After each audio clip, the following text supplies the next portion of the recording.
संपूर्ण भारतवासियों को योग दिवस की हार्दिक शुभकामनाएं। आज अंतर्राष्ट्रीय योग दिवस है। भारत तथा और देशों में भी आज योग दिवस मनाया जा रहा है। योग की शिक्षा दी जा रही है। यह योग हमारे भारतवर्ष की प्राचीनतम विद्या है, पुरातन विद्या है, जिसको आज पूरा विश्व जानता है। इसके पहले योग गुफाओं तथा आश्रमों तक सीमित था। आज के ऋषियों ने, कुछ योगियों ने योग को गुफाओं और आश्रमों से निकालकर घर घर तक पहुंचाने का काम किया है। वे धन्यवाद के पात्र हैं। योग बहुत ही अच्छी चीज है। जीवन का सबसे उपयोगी तत्व तो हमारे जीवन में योग है। योग की बहुत बड़ी महिमा है। हर व्यक्ति निरोग रहना चाहता है, हर व्यक्ति स्वस्थ रहना चाहता है। तो इसके लिए योग करना चाहिए। योग के बिना व्यक्ति स्वस्थ नहीं रह सकता है। योग ही ऐसी विद्या है जिसके द्वारा व्यक्ति संपूर्ण स्वस्थ हो सकता है और 100 वर्ष तक जी सकता है। क्योंकि हमारे वेदों में लिखा है, पश्येम सर्दा शतम जीवेम सर्दा शतम। 100 वर्ष तक की आयु मिले। ऋषि प्रार्थना करते हैं कि हम 100 वर्ष तक सृष्टि को देखें और 100 वर्ष तक जीकर संसार की सेवा करें। तो 100 वर्ष जीने के लिए आपको योग करना पड़ेगा। समय निकालकर लोगों को योग करना चाहिए। योग ही आपको परमात्मा तक पहुंचाएगा। हमारे लिए योग परम उपयोगी है, जरूरी है। पहले तो आपका शरीर स्वस्थ होना चाहिए। यदि आप कोई भी काम करते हैं तो किसी भी काम को करने के लिए शरीर का स्वस्थ होना जरूरी है।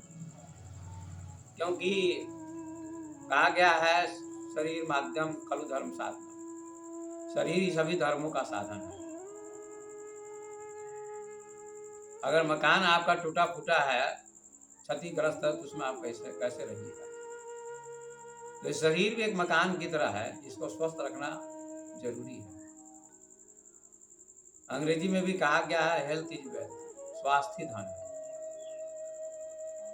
सबसे बड़ी संपत्ति, सबसे बड़ी संपदा योग है।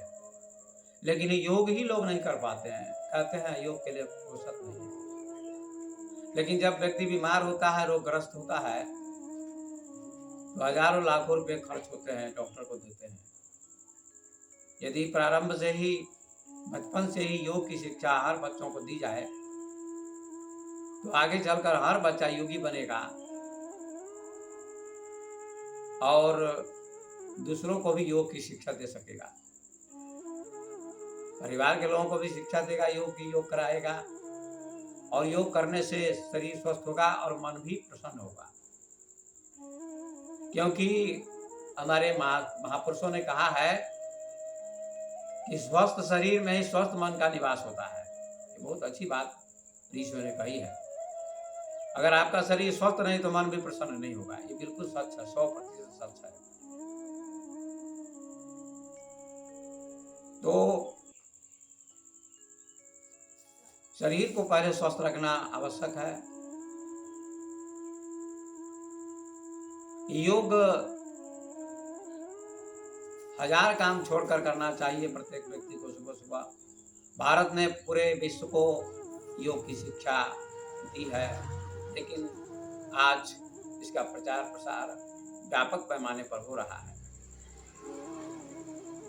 योग दिवस के अवसर पर मैं आपसे निवेदन करना चाहूँगा कि हर व्यक्ति योग करे और स्वस्थ रहें, क्योंकि वेद के ऋषि कहते हैं सर्वे भवन्तु सुखिनः, सभी सुखी रहें, सर्वे सन्तु निरामयाः, सभी निरोग रहें।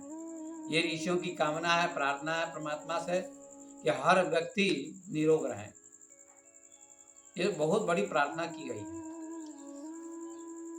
और ये भी कहा गया है कि प्रथम स्वर्ग निरोगी काया। पहला स्वर्ग क्या है? आपकी काया निरोग हो, यही स्वर्ग है, स्वर्ग कहीं और नहीं। इसलिए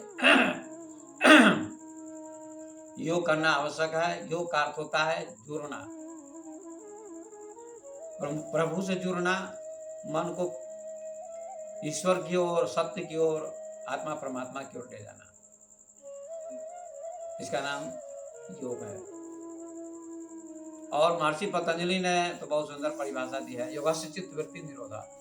चित्तवृत्ति के निरोध का नाम योग है। आपकी चित्तवृत्ति इधर उधर भटकती है, आपका मन बहुत अशांत है, चंचल है, तो चंचल मन को शांत कैसे किया जा सकता है? केवल योग से किया जा सकता है। योगी ऐसी विद्या है, ऐसा उपाय है, ऐसा माध्यम है जिसके द्वारा मन को अंतर्मुख किया जा सकता है, चित्तवृत्ति को अंतर्मुख किया जा सकता है, चित्तवृत्ति का निरोध हो सकता है।